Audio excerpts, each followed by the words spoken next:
أعوذ بالله من الشيطان الرجيم بسم الله الرحمن الرحيم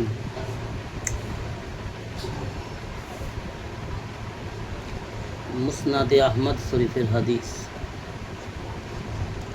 হযরত আব্দুল্লাহ ইবনে ওমর রাদিয়াল্লাহু তাআলা আনহু হইতে হাদিসটি বর্ণিত আছে। হযরত আব্দুল্লাহ ইবনে ওমর রাদিয়াল্লাহু তাআলা আনহু হইতে হাদিসটি বর্ণিত আছে। রাসূল পাক সাল্লাল্লাহু আলাইহি সাল্লাম নামাজের আলোচনা প্রসঙ্গে ইরশাদ করিলেন,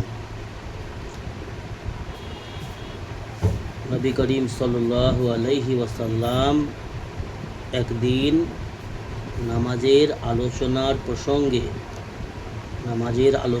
প্রসঙ্গে ইরশাদ বলিলেন, নামাজের আলোচনা করতে বলিলেন, যে ব্যক্তি নামাজের ইহতিমাম করিবে, যে ব্যক্তি নামাজের 5 ওয়াক্ত সালাতের ইহতিমাম কাকে বলা হয়? সময় মতো পুরুষদের জন্য বা জামাতের সহিত ইহতিমামের সহিত তাকবীরে তাহরিমা বাঁধা থেকে নিয়ে সালাম ফিরা পর্যন্ত, আর নারীদের জন্য বাড়ির মধ্যে সহি ওয়াক্তে সহি সময়ে সুন্দর সিস্টেমে ইখলাসের সহিত হুজুর সহিত রুকু সাজদা ধীরে সুস্থে সুন্দরভাবে আল্লাহকে সামনে হাজির রেখে, আল্লাহকে আমি দেখছি। আল্লাহকে দেখার অর্থ কি? আল্লাহর কুদরতের ব্যাপারে, আল্লাহর সৃষ্টির ব্যাপারে নিজের শরীরের দিকটাকে যদি একটু ভালোভাবে দেখি, আমাদের যে 5 ফুট 2 ইঞ্চি 4 ইঞ্চি যে আমাদের জিসম বডি, এই শরীরের মধ্যে যে সমস্ত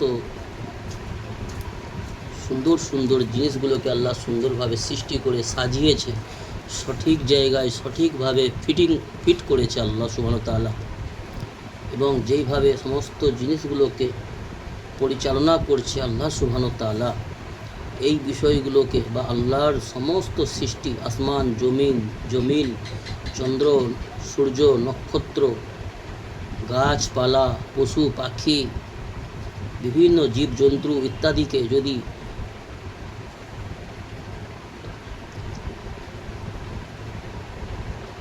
সুন্দর ইখলাসের সঙ্গে সঠিক চিন্তা চেতনা নিয়ে আমরা যদি দৃষ্টিপাত করে দেখি, আল্লাহর কুদরত, আল্লাহর তাকত, আল্লাহর পরিচয় আমাদের কাছে বুঝে আসবে। আল্লাহর তারুফ আমাদের জন্য সহজ হবে।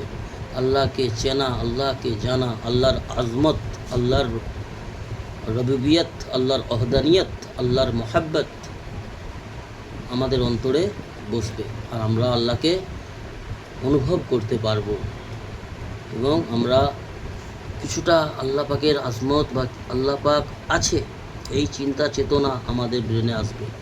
কিন্তু আল্লাহ কেমন, আল্লাহ কোথায় আছে, আল্লাহ কেমন, এই বিষয়ে চিন্তা চেতনা আমাদের ব্রেনে আসবে না। কেন? আমাদের ব্রেন দুর্বল।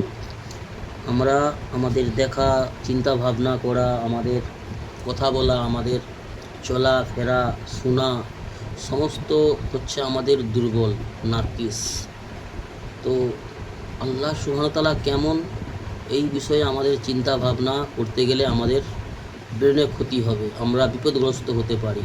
অর্থাৎ আল্লাহ কেমন, আল্লাহ কোথায় আছেন, সব কিছু বিষয়গুলো আল্লাহ সুবহানাহু ওয়া তাআলা নিজের কালামের মধ্যে কোরআনে মজিদে আল্লাহ পাক বলে দিয়েছে।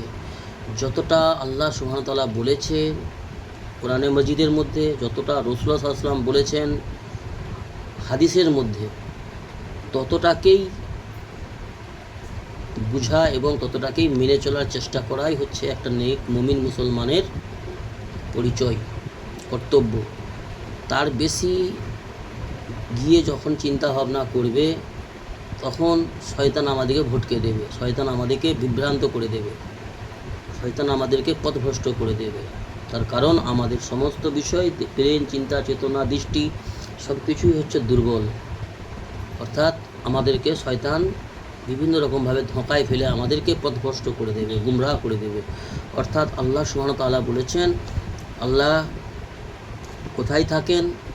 আলাল আরশি ইস্তাওয়া, সবার থেকে উঁচুতে, উনি কুরসির উপরে বিরাজমান। আর আল্লাহ সুবহানাহু ওয়া তাআলা অন্য জায়গায় বলেছেন, আল্লাহ রাব্বুল আলামিন প্রত্যেকটা মানুষের সিয়ারগ সে বি করিব, একেবারে নিকটবর্তী। আমরা যাহা কিছু করি, যাহা কিছু শুনি, যাহা কিছু দেখি, যাহা কিছু বলি, আমাদের প্রত্যেকটা মুহূর্ত যে সমস্ত আমরা কর্ম করি, সমস্ত বিষয় আল্লাহ সুবহানাহু ওয়া তাআলা দেখছেন, সমস্ত বিষয়ে আল্লাহ সুবহানাহু ওয়া তাআলা অবগত। অর্থাৎ আল্লাহ সব থেকে বেশি আমাদের নিকটবর্তী, কিন্তু সে বোঝার মতন ক্ষমতা, সে দেখার মতন ক্ষমতা আমাদের মধ্যে নেই। সেহেতু আল্লাহর কালাম, আসমানি কেতাব, যদি আমরা মনে করি যে আল্লাহ সুবহানাহু ওয়া তাআলার আসমানি কেতাব হক, আল্লাহর কালাম হক, তাহলে এর উপরেই পরিপূর্ণ আস্থা বিশ্বাস রেখে আল্লাহর রসুল সাল্লাল্লাহু আলাইহি সাল্লামকে যদি আমরা সত্য রসুল এবং আল্লাহর হাবিব, আল্লাহর প্রেরিত আখেরি নবী, শ্রেষ্ঠ নবী, সমস্ত নবীগণেরও নবী, সমগ্র সৃষ্টি জগতের নবী, এই বিশ্বাস যদি করে থাকি, তাহলে আল্লাহ রসুল সাল্লাল্লাহু আলাইহি সাল্লামের যে হাদিসের মধ্যে আমরা যেগুলো পাই, সেইগুলোর উপরেই দৃঢ় বিশ্বাস করে আমাদেরকে নেক আমল করে যেতে হবে, ইখলাসের সহিত, সুন্দরভাবে খুশুর সঙ্গে। রাসূলুল্লাহ সাল্লাল্লাহু আলাইহি ওয়াসাল্লামের সুন্নত তরিকায় জীবন অতিবাহিত করার নামই হচ্ছে সফলতা। আর রাসূলুল্লাহ সাল্লাল্লাহু আলাইহি ওয়াসাল্লামের সুন্নত ছেড়ে নফসের গোলামি করা, মনমানি করে জীবন অতিবাহিত করার নামই হচ্ছে অসফলতা, বিফলতা, নাকামি, বরবাদি, ধ্বংস। সেজন্য আমাদেরকে দিন ইসলামের ব্যাপারে বেশি বেশি সহি জ্ঞান অর্জন করার জন্য চেষ্টা প্রচেষ্টা করতে হবে এবং আমল করা। দিন ইসলামের জ্ঞানকে অর্জন করা, আলেম ওলামাদের কাছ থেকে, আমার থেকে যে বেশি জানে দিন ইসলামের ব্যাপারে, তার কাছে গিয়ে দিন ইসলামের ব্যাপারে একটু জানকারি করা এবং সেটাকে চিন্তা চেতনা করে সঠিকভাবে বুঝে সুঝে সেই অনুসারে আমল করা। এটাই হচ্ছে আমার জন্য আল্লাহর হুকুম রয়েছে, আল্লাহ পাকের হুকুম। তো এখানে কি বললেন? নবী করিম সাল্লাল্লাহু আলাইহি সাল্লাম নামাজের আলোচনা প্রসঙ্গে ইরশাদ করিলেন, যে ব্যক্তি নামাজের এহতেমাম করিবে, এই নামাজ, যে ব্যক্তি নামাজের এহতেমাম করিবে, এই নামাজ কিয়ামতের দিন তাহার জন্য নূর হইবে, তাহার আর সেই ব্যক্তির কামেল ইমানদার হওয়ার দলিল হইবে এবং কিয়ামতের দিন আযাব হইতে বাঁচার উপায় হইবে। যে ব্যক্তি নামাজের এহতেমাম করিবে না, আর যে ব্যক্তি নামাজের এহতেমাম করিল না, তাহার জন্য কিয়ামতের দিন না কোনো নূর হইবে, না কোনো নূর হইবে, না তাহার ইমানদার হওয়ার কোনো দলিল হইবে, আর না আযাব হইতে বাঁচার কোনো উপায় হইবে। সে কিয়ামতের দিন ফেরাউন, হামান ও উবাই ইবনে খালফের সহিত থাকিবে। অর্থাৎ যে 5 ওয়াক্ত সালাতের এহতেমাম করিল না, গাফলতির প্রসঙ্গে ইচ্ছাকৃতভাবে মনমানি করল, দুনিয়ার নেশায় চুর, দুনিয়ার খেল তামাশা, খেলা দেখা,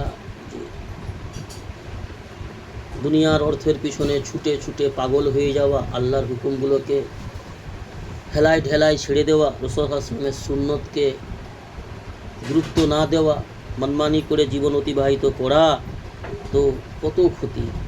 এমন ব্যক্তি যারা আল্লাহর নাফরমান, তাদের জন্য না কোনো কিয়ামতের দিনে নূর হইবে, না তার ইমানদার হওয়ার কোনো দলিল হইবে, আর না আযাব হইতে বাঁচার কোনো উপায় হইবে।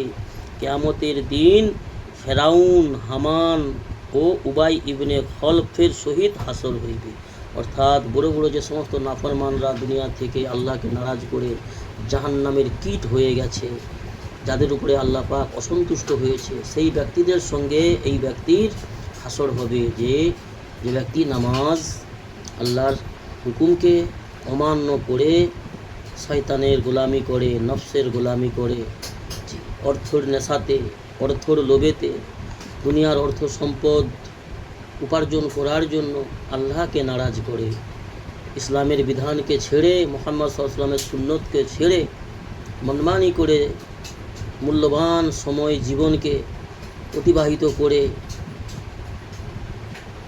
চলে যায় দুনিয়া থেকে, সেই ব্যক্তি বড় বিপদগ্রস্ত, বড় ক্ষতিগ্রস্ত। আল্লাহ আমাদের এই সমস্ত নাফরমানদের প্রসঙ্গ থেকে, নাফরমানদের ওয়াসওয়াসা থেকে আল্লাহ হেফাজত করুন, আল্লাহুম্মা আমিন। আল্লাহ সুবহানাহু ওয়া তাআলা আপন নেক ফরমাবরদার